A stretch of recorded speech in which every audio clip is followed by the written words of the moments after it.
Iran इस्रायलचं युद्ध सुरू होऊन आज 24 दिवस झालेले आहेत, पण अजूनही ते युद्ध थांबण्याचं कुठं लक्षणं दिसत नाहीत. अशातच आज डोनाल्ड ट्रम्प जे अमेरिकेचे राष्ट्राध्यक्ष आहेत यांनी ट्विट केलं आहे की आम्ही 5 दिवस इराणवर जे हल्ले करणार होते त्यांच्या ऊर्जा प्लॅन्टवरती ते थांबवतोय आमच्या बाजूने. पण इराणनी आणि या संदर्भात आमची इराणशी बोलणी झालेली आहे असं त्या ट्विटमध्ये डोनाल्ड ट्रम्प यांनी म्हटलेलं आहे. पण इराणच्या फॉरेन मिनिस्टरने नाकारले आमची अशी कुठलीही ट्रम्पसोबत यांच्यासोबत चर्चा झालेली नाही आणि इस्रायली माघार घेताना त्या दिसत नाही आहे.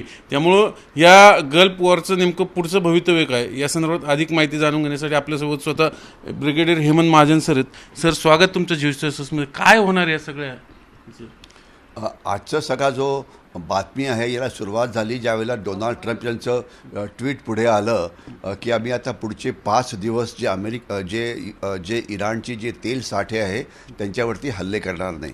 आपल्याला आठवत असेल की त्याच्या आधी एक त्यांचं स्टेटमेंट होतं की 48 तास आम्ही इराणला संधी देतो आहे की जर त्यांनी त्यांचे हल्ले थांबवले नाही तर आम्ही त्यांच्या तेल साठ्यावरती हल्ले करू. आणि हे 48 तास खतम व्हायच्या आधीच तुम्ही आता दुसरं स्टेटमेंट देत आहात की आता आम्ही 5 दिवस हल्ले करणार नाही. म्हणजे याचा अर्थ आता डोनाल्ड ट्रम्प यांची जी भूमिका आहे ही थोडी नरमाईची होते आहे असं दिसतं आहे. आज 23वा दिवस आहे आणि 23व्या दिवसामध्ये अमेरिकेला इराणची मिलिटरी क्षमता पूर्णपणे उद्ध्वस्त करायची होती. त्यांचं न्यूक्लिअर बॉम्ब जे होते त्याला बरबाद करायचे होते आणि इराणचे जे हल्ले आखाती देशावरती आणि अमेरिकेच्या बेसेसवरती होत आहेत ते त्यांना थांबवायचे होते. पण त्यांच्या या कुठल्याही युद्धामधल्या त्यांच्या एमला यश मिळालं नाही. 24व्या दिवशीसुद्धा इराण हल्ले करत आहे आणि युद्धाची तीव्रता कमी होण्याचं लक्षण दिसत नाही. याच्यामुळे असं दिसतं आहे की इराणकडे अजून जास्त लढण्याची क्षमता आहे 24 दिवस झाल्यानंतरसुद्धा. तर थोडक्यात आता डोनाल्ड ट्रम्प माघार घेत आहेत. ते म्हणत आहेत की तुमचा तेलाचा साठा आम्ही हल्ला करणार नाही. याचा अर्थ काय की तेलाचा साठा इराणकरता अत्यंत महत्त्वाचा असतो कारण सर्व त्याचे पैसे ते तिकडनं येतात. तर त्याच्यामुळे त्यांनी इराणला एक ढील दिलेली आहे की आम्ही तुमचा साठा बर्बाद करणार नाही. आणि अपेक्षा अशी आहे की याच्यामुळे इराण जे हल्ले करत आहे अमेरिकन बेसेसवरती किंवा इतर ठिकाणी ते थांबवेल. त्यांचं एक मिसाईल तुम्हाला आठवत असेल की त्यांनी एक दाखवून पण दिलं होतं की जे दिगो गार्शियाचा जो अमेरिकेचा बेस आहे तिथपर्यंतसुद्धा एक मिसाईल त्यांचं पोहोचलेलं होतं. आणि एवढंच नाही तर याच्या आधी त्यांचे जे आरोप प्रत्यारोप किंवा इन्फॉर्मेशन वॉरफेअर किंवा डिसइन्फॉर्मेशन वॉरफेअर जे चाललेलं होतं त्याच्यात इराणनी असं पण म्हटलं की आमच्याकडे अजून अशी काही शस्त्र आहेत की ज्याच्या मदतीने आम्ही हल्ला करू शकतो तुमच्यावरती. मी त्यांना म्हणायचं होतं की हायपरसॉनिक मिसाईल म्हणून एक प्रचंड लाँग रेंज असलेलं मिसाईल अजूनसुद्धा शिल्लक आहे इराणवरती आणि जर गरज पडली तर त्याचा वापर करून ते अमेरिकेच्या मुख्य भूमीवरतीसुद्धा हल्ला करू शकतात. एवढंच नाही तर त्यांच्याकडे अजून ड्रोनसुद्धा पुष्कळ आहेत. म्हणजे थोडक्यात इराणची लढण्याची क्षमता ही अजूनसुद्धा भरपूर आहे आणि अनेक दिवस युद्ध हे सुरू राहू शकतं. हे त्याचं थोडक्यात विश्लेषण आहे. तर म्हणून आता डोनाल्ड ट्रम्प माघार घेताना दिसत आहेत आणि ते सांगण्याचा प्रयत्न करत आहेत की आम्ही तुम्हाला आता संधी देतो आहे. आणि संधी देतो आहे म्हणजे काय की 5 दिवस आम्ही काय करणार नाही तर 5 दिवस तुम्ही पण काय करू नका. कारण सध्या जे सर्वात जास्त महत्त्वाची गोष्ट डोनाल्ड ट्रम्प करता आहे ती म्हणजे अमेरिकेतल्या लोकांचं त्यांच्याविरुद्ध चाललेलं ओपिनियन पोल. आपण जर बघितलं तर आज अमेरिकेतल्या 75% जनता ही डोनाल्ड ट्रम्प यांच्या विरोधात आहे आणि तिथे आता मिड टर्म इलेक्शन्स होणार आहेत.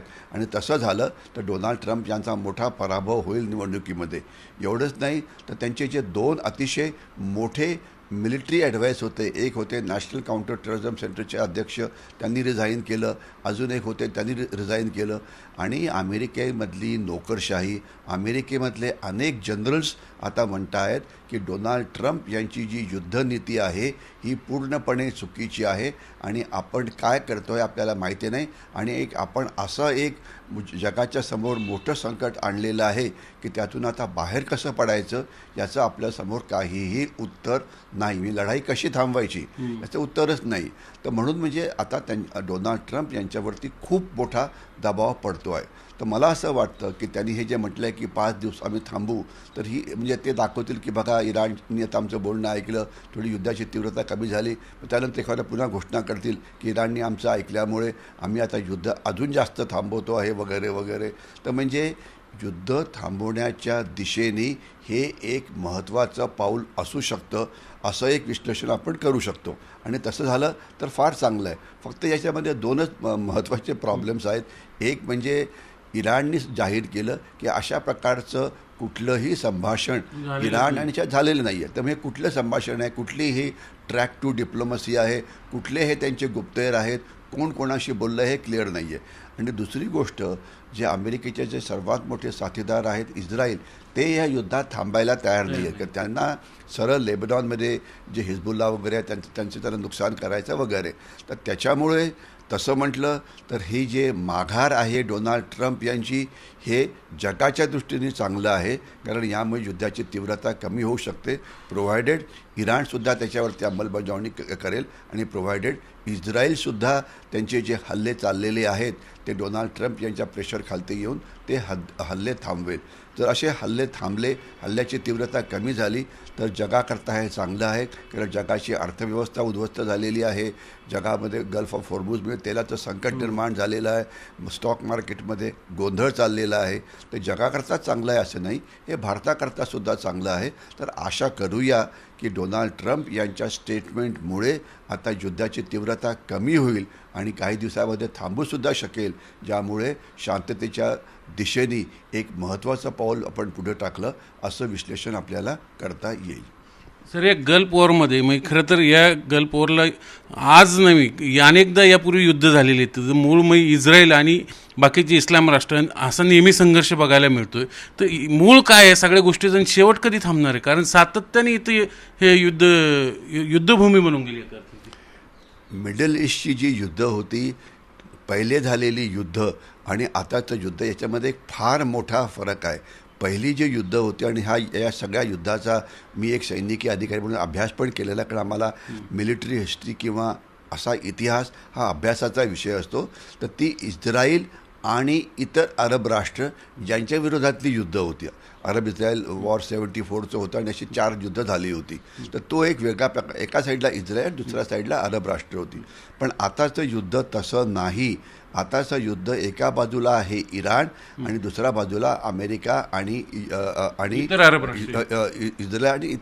राष्ट्र. आणि इतर अरब राष्ट्र ही सगळी सुन्नी राष्ट्र आहे. म्हणजे असं म्हणता येईल की सध्या शिया इराण विरुद्ध सुन्नी अरब राष्ट्र, ज्यांना मदत अमेरिका आणि इस्रायल करतो आहे, हे याच्यामध्ये युद्ध आहे. म्हणजे हे मुस्लिम जगतातले दोन जे वेगवेगळे सेक्ट्स आहेत त्याच्यामध्ये हे चाललेलं युद्ध आहे. आणि युद्धामध्ये सर्वात जास्त नुकसान इराणचं तर होणारच, कारण त्यांच्यावर सगळे हल्ले होत आहेत. आणि दुसरे इतर मुस्लिम राष्ट्र जे सुन्नी आहेत, त्याच्यामध्ये सौदी अरेबिया आहे, ज्याच्यामध्ये येमेन आहे, ज्याच्यामध्ये बहारीन आहे, ज्याच्यामध्ये सर्वात महत्त्वाचं म्हणजे UAE आहे, यांचं प्रचंड नुकसान झालं आहे. आणि ही सगळी ही अतिश्रीमंत असलेली UAE म्हणजे ही मिडल ईस्टची राष्ट्र आहेत. आणि एवढंच नव्हे तर आपल्याला कल्पना पाहिजे की UAE किंवा दुबईला सोन्याची लंका म्हटलं जातं. आणि भारतातले अनेक श्रीमंत, मग ते शाहरुख खान असो की म्हणजे इतर खान असो, या सगळ्यांनी मागच्या वर्षी तुमच्या माहितीकरता भारतीयांनी, अतिश्रीमंत भारतीयांनी दुबईला आपलं सेकंड होम बनवलेलं आहे. आणि दुबईच्या रिअल इस्टेटमध्ये 95,000 कोटी रुपयाची मागच्या वर्षीची इन्व्हेस्टमेंट अतिश्रीमंत भारतीयांनी केलेली आहे. आता त्यांचं काय होणार? कारण आता म्हणजे 95,000 कोटीवरनं आता अक्षरशः तिथे त्याला बेचिराग केलेला आहे. आणि त्यांच्या अर्थव्यवस्थेला एवढा मोठा धोका मिळालेला आहे की तिथे टुरिझम खूप चालायचं, ते बंद पडलेलं आहे. तेलाचे जे साठे होते त्याच्यावरती हल्ले झाले आहेत. रिअल इस्टेट जे आहे ते मागे पडलेलं आहे. दुबई किंवा UAE हे सगळे ट्रान्सपोर्टेशन हब होतं. म्हणजे तुम्हाला अमेरिकेतनं भारतात यायचं, कुठे जायचं तर तुमचं मधलं जे लँडिंग होतं ते दुबईमध्ये व्हायचं. आता ते सगळं बंद पडलेलं आहे, कारण तिथनं मिसाईल फायर होत आहेत वगैरे, त्यांच्यावरती कधी पण हल्ले होत आहेत. तर म्हणजे ही सोन्याची जी लंका होती ती आता पूर्णपणे बेचिराग करण्यात आलेली आहे. तर त्याच्यामुळे सध्याचं युद्ध हे सुन्नी राष्ट्र आणि विरुद्ध शिया असं चाललेलं आहे. आणि अमेरिका मदत करते अर्थात सुन्नी राष्ट्रांना. तर त्याच्यामुळे हे युद्ध थोडं वेगळ्या प्रकारचं आहे. आणि खरं म्हटलं तर हे युद्धाला काहीही कुठलंही मिलिटरी उद्देश नाही आहे. कारण डोनाल्ड ट्रम्प यांना युद्ध कला काय असते, युद्ध कसं सुरू करायचं, युद्ध कसं थांबवायचं, याच्याविषयी काहीही गंध नाही आहे. ते अतिशय चक्रमपणे कुठल्याही एक्सपर्टशी न बोलता काहीही मनात जे येतं ते करता.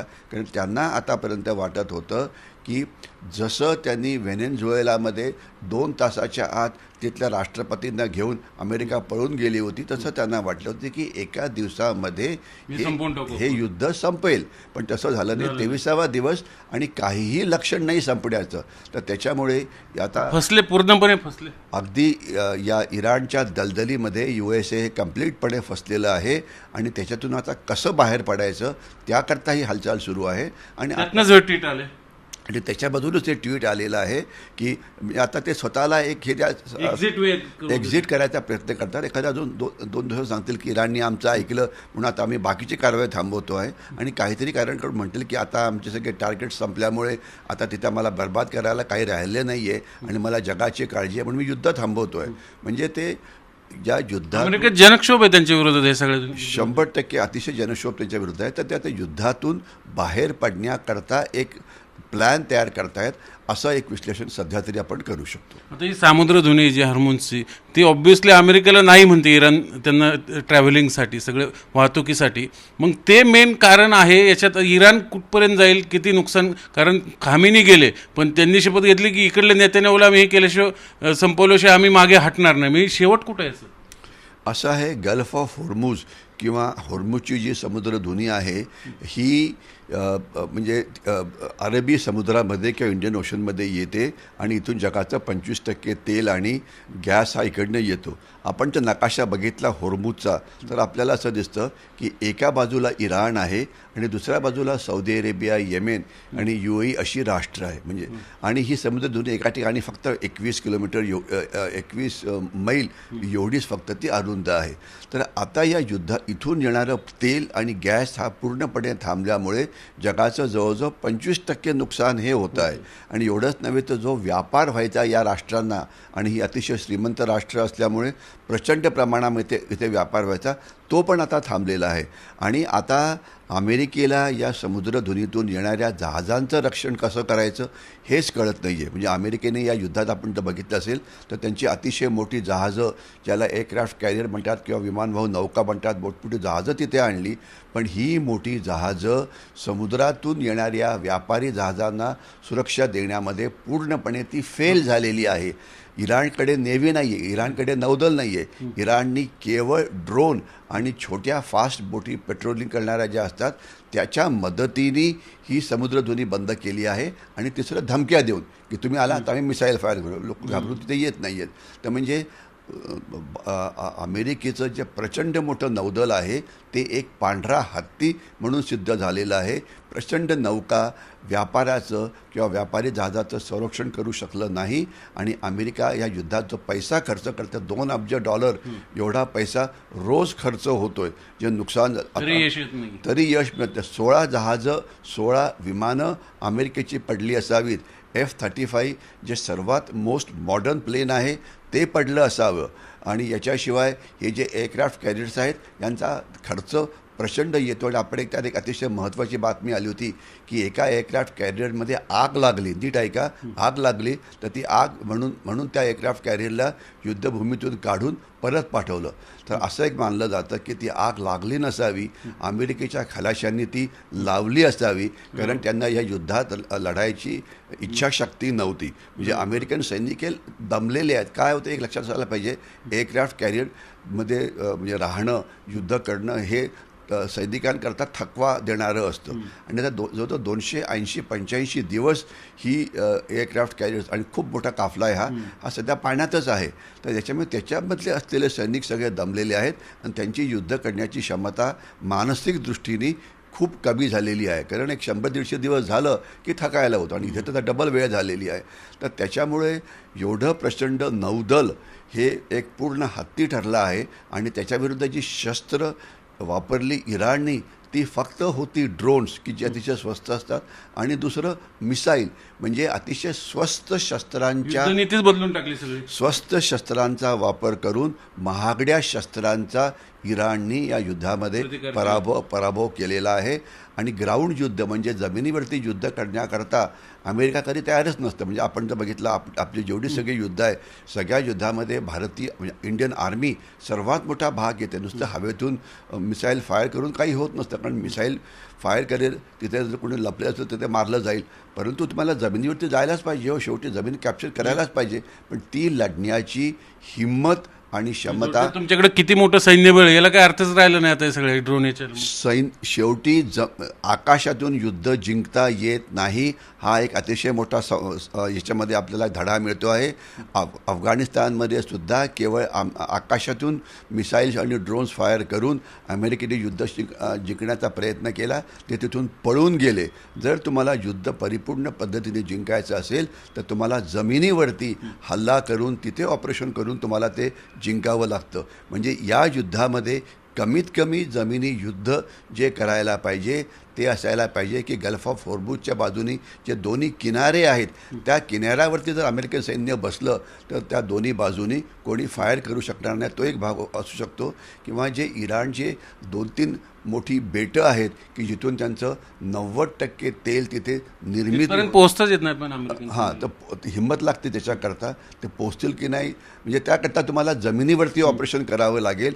ते करायची सध्या तरी अमेरिकेची हिंमत नाही. ते पण लक्षात ठेवा, त्यांनी 2-3 जहाजं हलवलेली आहेत आणि त्यांचं जे 2-3 हजार सैन्य जे आहे ज्याला ॲम्फिबियस लँडिंग करता तयार आहे ते, पण ते करतील अशी शक्यता मला तरी वाटत नाही. कारण याच्या आधी अमेरिकेने जमिनीवरती शेवटचं युद्ध केलं होतं व्हिएटनाममध्ये असताना. याच्यानंतर त्यांची जेवढी युद्ध झालेली आहेत ही फक्त आकाशातनं मारली आहे. कारण जमिनीवरती युद्ध झालं तर सर्वात मोठं काय होतं की सैनिक मारले जातात, नुकसान खूप होतं आणि मनुष्यहानी होते आणि जे अमेरिकेतली जनता कधीही त्यांना माफ करणार नाही. म्हणून ते केवळ तंत्रज्ञानाच्या मदतीने, मोठ्या शस्त्रांच्या मदतीने केवळ आकाशातून युद्ध जिंकायला मागतायत, जमिनीवरती ते यायला तयार शक्य होत नाही त्यांना. आणि त्याच्यामुळे हे युद्ध जिंकणं त्यांना हे जवळजवळ अशक्य आहे. आता त्यांना काहीतरी नाटक करावं लागेल की बघा आम्ही त्यांचं खूप नुकसान केलं आणि आता ते आमचं ऐकतायत, आम्ही युद्ध थांबवतो. मी त्यांना आता काहीतरी युद्धाच्या फेल गेले थोडक्यात. हे डोनाल्ड ट्रम्प आणि अमेरिका त्याच्यामध्ये नक्कीच पराभव झाल्याच्यात काही डाऊट नाही आहे. आणि त्यांना आता युद्धातून बाहेर कसं पाडायचं याच्याकरता काहीतरी नाटक करून दाखवावं लागेल की आता आम्ही आमच्या पद्धतीने युद्ध जिंकलं म्हणत आम्ही युद्ध थांबवतोय वगैरे. तर डोनाल्ड ट्रम्पची एक्झिट स्ट्रॅटेजी ज्या युद्धातून काय असेल हे आपल्याला येणाऱ्या काळामध्ये कळेल. बघूया काय होतं, पण ते आता युद्ध थांबवण्याचा नक्कीच प्रयत्न करतील. हे होते महाजन सर. यांनी अगदी सविस्तर सांगितलं गल्फ वॉरमध्ये नेमकं चाललंय काय आणि पुढे काय होऊ शकतं आणि डोनाल्ड ट्रम्प यांची युद्धनीती कशा पद्धतीने त्यांची फसगत होत गेली. इथून पुढे त्यांना सुरुवातीला वाटलं की आपण एका दिवसात सगळं संपून टाकू, खामेनींना मारून टाकून, पण तसं झालं नाही. इराणने शरणागती पत्करली नाही, उलट ड्रोनच्या हल्ल्याद्वारे आणि मिसाईलच्या हल्ल्याद्वारे जेरीस आणलं. फक्त अमेरिका नाही तर इस्रायल नाही तर इतर जी अरब राष्ट्र जी त्यांच्या बाजूने गेली होती, जी एरवी त्यांच्यासोबत असायची, म्हणजे एकटा इराण यांना अक्षरशः जेरीस आणताना दिसतोय. त्यामुळे गल्फ वॉर संपण्याच्या दिशेने डोनाल्ड ट्रम्प नेऊ पाहतायत का, त्यासाठी हे ट्विट केलं आहे का, अशी एक निमित्ताने आपल्याला एक चिन्ह दिसत आहेत ह्या सगळ्या युद्धनीतीमध्ये. व्हिडिओ जर्नलिस्ट विकी कांबळे सह चंद्रकांत फोंदे, जे मीडिया, पुणे.